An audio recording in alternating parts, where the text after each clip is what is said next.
Dublin, a city steeped in history and brimming with vibrant culture, beckons with its unique charm. As you step off the plane, the crisp Irish air invigorates your senses, carrying with it whispers of ancient tales and the promise of unforgettable experiences. From the cobbled streets echoing with the laughter of locals to the cozy pubs where traditional music fills the air, Dublin invites you to immerse yourself in its rich tapestry. Get ready to explore historic landmarks, indulge in hearty cuisine, and discover the true spirit of Ireland in this captivating capital city.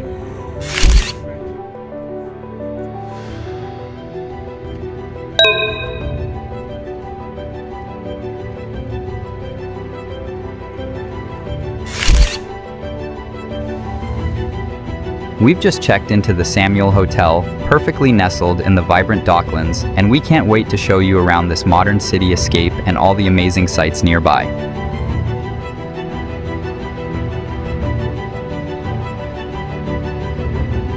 After a smooth check-in at the Samuel Hotel, our bright clean room offered fantastic views of the Dublin Docklands and the shimmering River Liffey, the perfect base. Refreshed, we immediately utilized the nearby Luas tram to dive into Dublin's heart, heading straight for Trinity College Dublin to begin our adventure.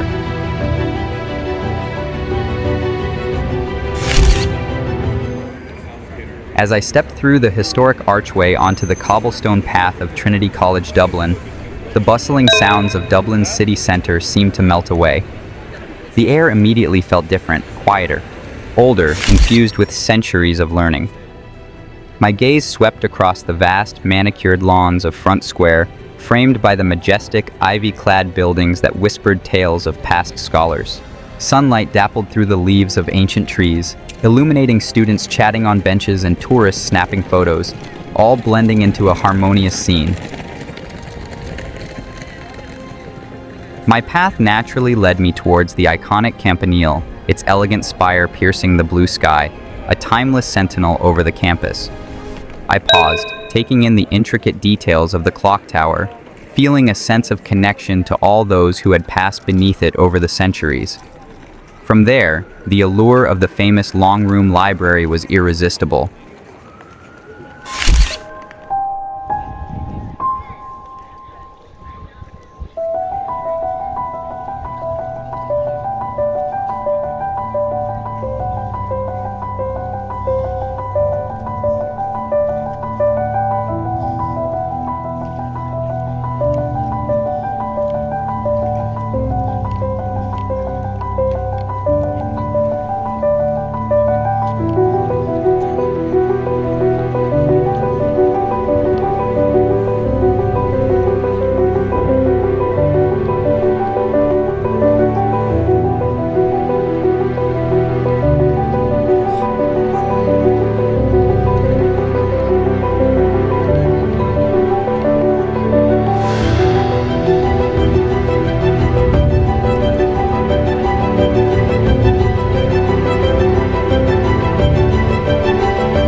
Exiting the serene, scholarly gates of Trinity College Dublin, the vibrant pulse of Dublin City immediately enveloped me once more. The transition was instant. From the hushed elegance of the university's cobblestones to the lively chatter and energetic flow of shoppers along Grafton Street. I let the current of people guide me, admiring the talented street performers, buskers, whose music added a joyful soundtrack to the bustling scene. The famous Brown Thomas department store glistened, drawing eyes with its window displays.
just walk right through there, and then there's Paris.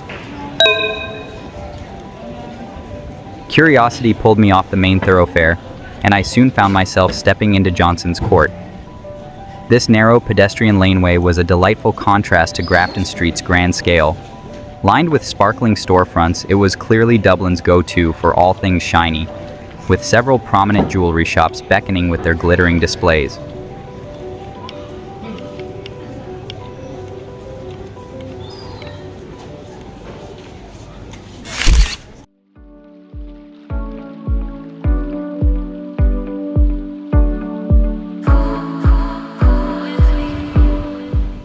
Having left the quaint charm of Johnson's Court behind, I continued my urban exploration, the city's hum now a familiar soundtrack.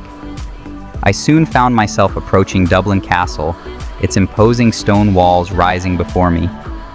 My entry point was a broad archway leading directly from the street into the very heart of the complex.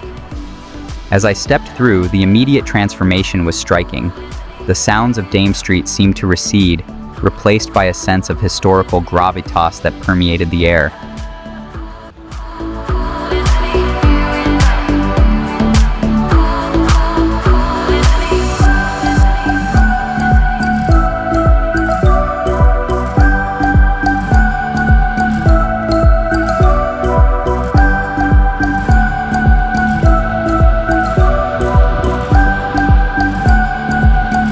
I found myself in the upper courtyard, a vast cobbled expanse that unfolded before me.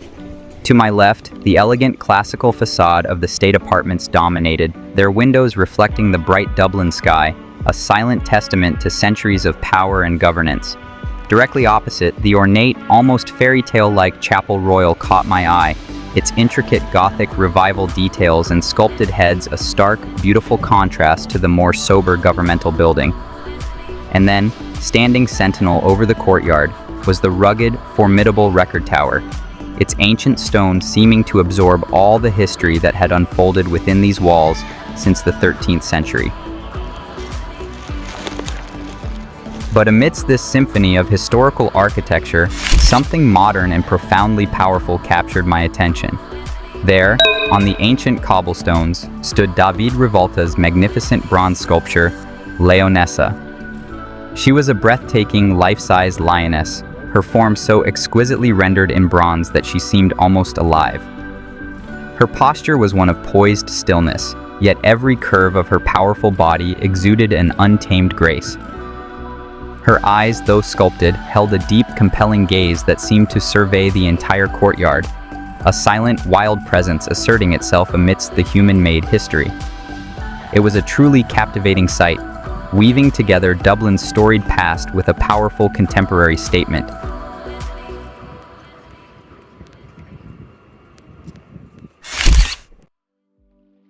Stop spending hours planning trips that disappoint you. Here's what used to happen. You'd spend your entire weekend researching hotels, restaurants, and activities, only to end up with a generic itinerary that feels like everyone else's vacation. Tripsora just solved this forever. Simply tell our AI, I want a romantic weekend in Paris or family adventure in Tokyo with kids who love anime. In 60 seconds, you get a completely personalized itinerary, restaurant recommendations that match your taste, hotels, perfect for your budget and style. Hidden gems only locals know about. The best part, it learns what you love. Stop planning trips, start living them. Try Tripsora.com free, link in bio.